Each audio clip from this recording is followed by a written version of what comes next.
महामहिम राष्ट्रपति जी के अभिभाषण में मुझे बोलने का अवसर मिला है। मैं आदरणीय सभापति जी का धन्यवाद देती हूं। जहां राष्ट्र की विविधता और अधिक उज्जवल होने की बात कही गई है, वहीं देश की एकता मजबूत और अटल होने की भी बात करी गई है। हम सभी सांसदगण इस बात को मानते हैं, इस बात से सहमत है। लेकिन लगभग एक दशक से जिस विश्वास के साथ देशवासियों ने 2 बार एक स्थिर सरकार चुनी है, जहां आत्मनिर्भर बनने की बात कही गई है, जहां भ्रष्टाचार मुक्त होने की बात कही गई है, जहां स्मार्ट सिटी की बात कही गई है, जहां कालाधन वापस लाने की बात कही गई है, वहीं आज हमारे समक्ष हिडनबर्ग की भी रिपोर्ट आई है, जहां मैं समझती हूं कि सरकार प्रतिबद्ध है देश के प्रति कि उसे जवाब देना पड़ेगा कि हिडनबर्ग की रिपोर्ट में क्या सच्चाई है। जहां हमारे किसानों ने 2014 में ये आस जागी थी हमारे किसानों की कि ये आप लोगों ने विश्वास दिलाया था कि उनकी आय 2022 तक दुगनी हो जाएगी। वह किसान आज भी ये आस लगाकर बैठा है कि उसे सब्सिडी में बढ़ोतरी मिलेगी, कि एमएसपी के सही रेट्स मिलेंगे, पैदावार के लिए मंडियां की व्यवस्था उनको दी जाएगी। एक समय ऐसा था जब किसान विश्वास के साथ आपकी तरफ देखता था। वही किसान आज निराशाजनक आंखों से आपकी तरफ देख रहा है। जहां युवा शक्ति की बात हुई, युवाओं में भी बहुत जोश उत्साह था 2014 में कि लगभग 2 करोड़ नौकरियां दी जाएंगी प्रति माह। लेकिन आज उस जोश और उत्साह का पतन होते जा रहा है। आज जहां अग्निवीर जैसी योजना लेके आई है सरकार, तो उनका आत्मविश्वास तोड़ने का काम किया है सरकार ने। यह कैसा अमृतकाल है जहां युवाओं के पास नौकरियां नहीं हैं, जहां किसानों के पास खुशहाली नहीं है और जहां महिलाएं अपने आप को सुरक्षित नहीं मान रही हैं। एनसीआरबी के आंकड़े अगर आप देखेंगे तो यह पाएंगे कि लगातार यौन उत्पीड़न और शोषण के मामले बढ़ रहे हैं और खास तौर पे उत्तर प्रदेश में लगातार ये मामलों में बढ़ोतरी हो रही है।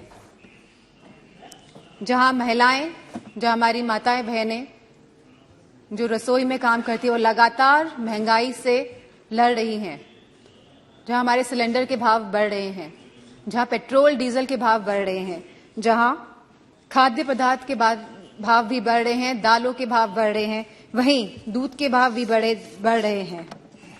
आयुष्मान भारत योजना के तहत के अंतर्गत कार्ड तो बने हैं, लेकिन स्वास्थ्य सेवाएं उपलब्ध नहीं हो पा रही है।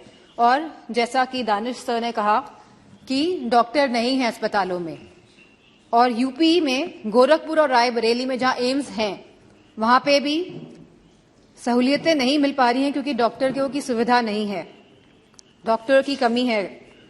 मेक इन इंडिया के अंतर्गत सरकार कई करोड़ों रुपए खर्च कर रही है जहां प्रचार में, वहीं उत्तर प्रदेश में एक भी बड़ा कारखाना नहीं लगा है।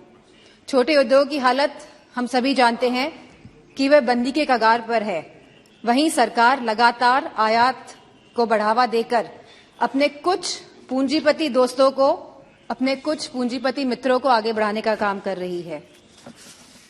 जीएसटी के नाम पर जहां बड़े बड़े उद्योगपतियों पे ईडी, सीबीआई और पॉलिटिशियंस पे भी छापे मारे जा रहे हैं, वहीं जीएसटी के नाम पे छोटे व्यापारियों को भी तंग किया जा रहा है।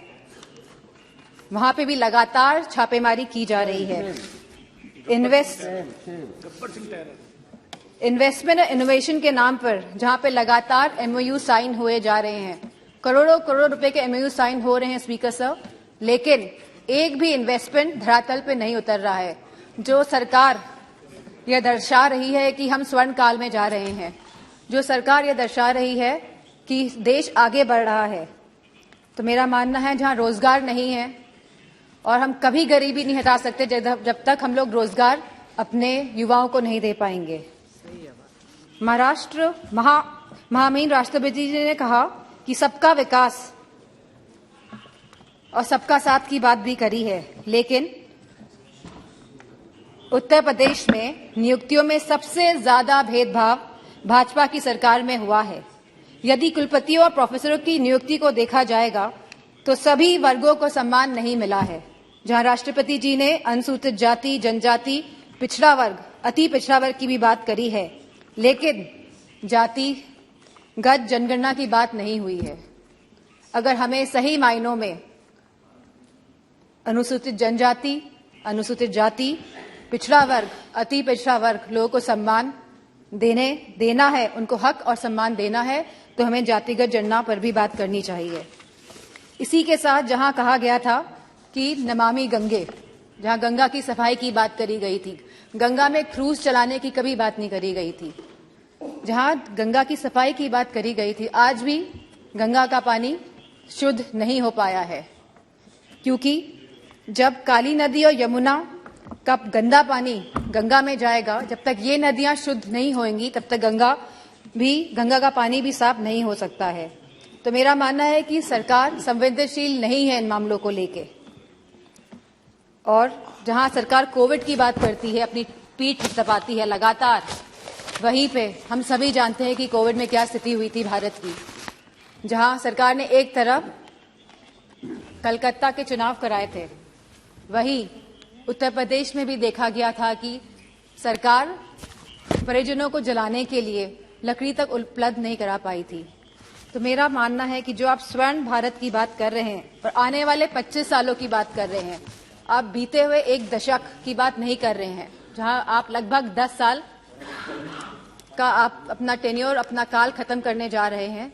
लेकिन आप जो आगे की बात कर रहे हैं और 2014 की पहले की बात कर रहे हैं, लेकिन आप अपने दशक की बात नहीं कर रहे हैं। तो इन्हीं शब्दों के साथ मैं अपनी बात को खत्म करना चाहूंगी और आदरणीय स्पीकर साहब को धन्यवाद देना चाहूंगी। धन्यवाद।